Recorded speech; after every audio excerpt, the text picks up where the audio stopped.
We made a decision.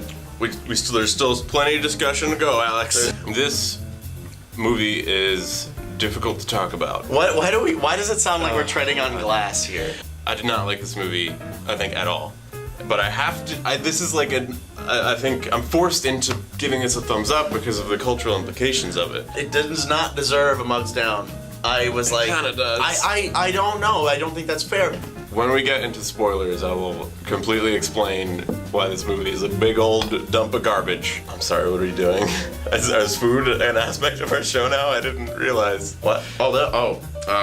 This is just a compliment sandwich. Metaphor. There's a lot of positives I think in this movie. You've got color.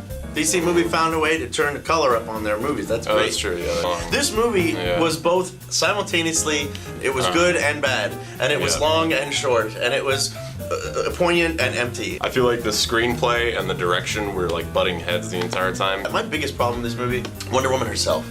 I don't think Gal Gadot is a very good actress, but I also don't think that they gave her a lot with the script. Wonder Woman was super, like, her as a character was very one note. I feel like she didn't have an arc. Her only motivation was, I need to kill Ares, and that line, I need to kill Ares, came up, like, in every scene. All the time. When people talk about this movie, they talk about the No Man's Land scene, and the scene where they liberate that town. That's the trailer moment. That's the moment that I think everyone goes home remembering, but it's the only one in the movie. The rest of the movie just kind of it crumbles around that one moment of like Wonder Woman taking the lead with her shield. I think this is the best superhero movie DC's put out in a while. And I keep hearing that, but that's a low bar. It is very low, yeah. So I feel like, hate well, it's the best DC movie. I'm like, okay. This movie has so much more to do with the cultural implications than it really does. I'm gonna do an unprecedented switch mid-review. Whoa. This movie fucking sucks so bad. I hated everything about the last act of this movie.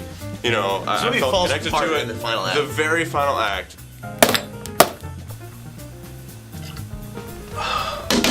This movie was hilarious. Yeah. This movie was a mistake. Yeah. Yes. Yep. This movie took itself pretty seriously. Yeah. And I think that's one of the things that hurt it.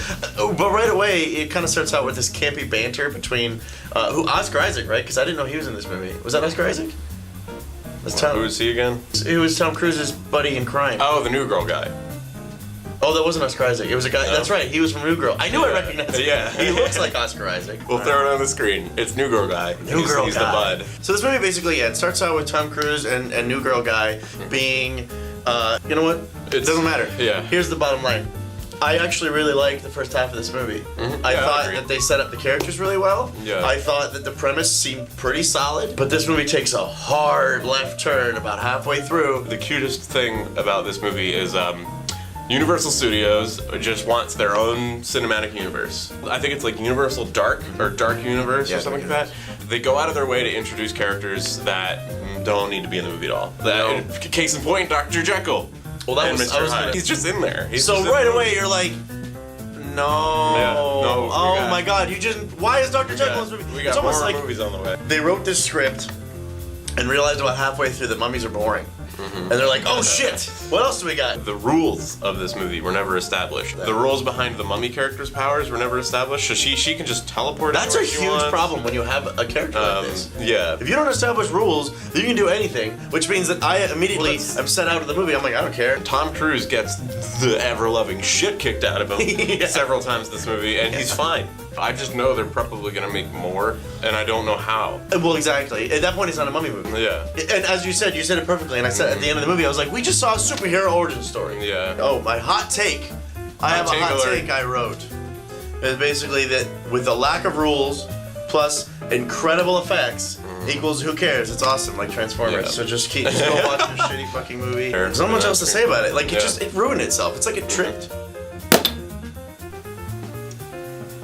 Logan? Yeah. Why the lights off? Because it's scary. Is it? Yeah. Are you afraid of the dark? You remember that show? It's the middle of the day, Logan.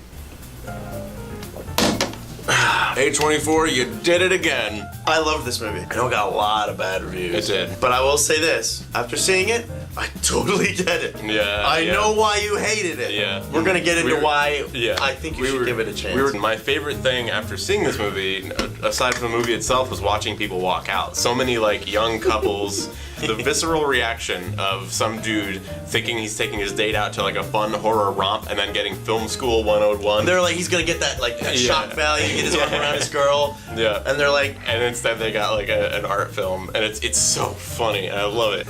Is it a masterpiece of brilliance? No. No, but is it a study in how to portray emotion? Mm-hmm. Absolutely. I would like to say maybe A24 movies are less about the story and more about the experience. And so this becomes less of necessarily a coherent story from beginning to end, and more of a chapter in the day of these characters.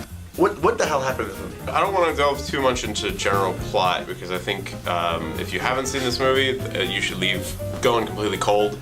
That's just a good point. So even knowing what the movie's about in the beginning is still kind of a spoiler. Exactly. Which is why people don't like it. Mm-hmm. The trailers were all very cryptic, and I think that was probably the best way to advertise it. But they focus on one element of the story, and that's in this house they have a door that they never open, but one night it opened.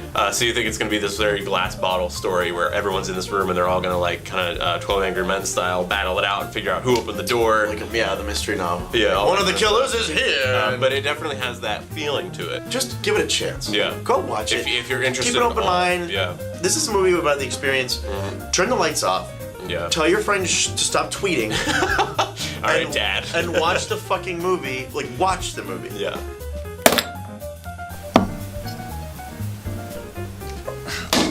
No shit. This movie was awesome. It was so good. This movie is a big music video.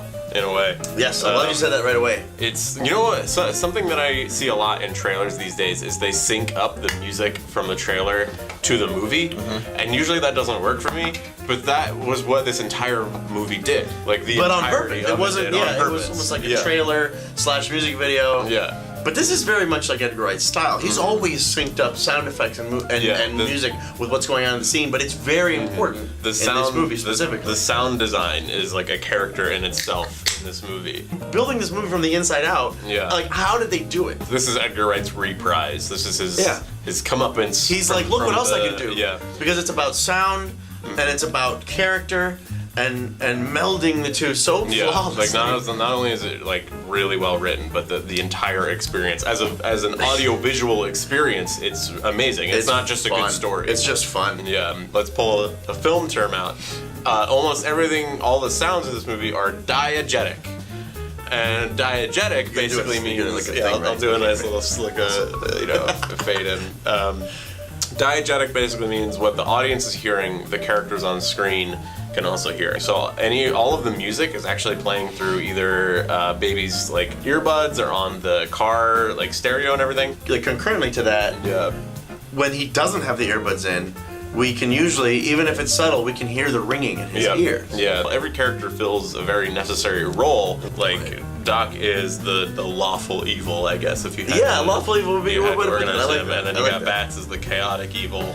If you don't play Dungeons & Dragons, maybe I'll put up a fun little graph. There's memes for this shit. Yeah. I've seen that. You could do it for just about any show. I don't know. I think we're gushing at this point. This is gonna be the hardest review to edit. We're making it time. It's just. I think at this point we're just talking about how much we love this movie. We need to pick a winner. We need to pick a winner. But I wonder who won. Like it's any discussion. Obviously, it's.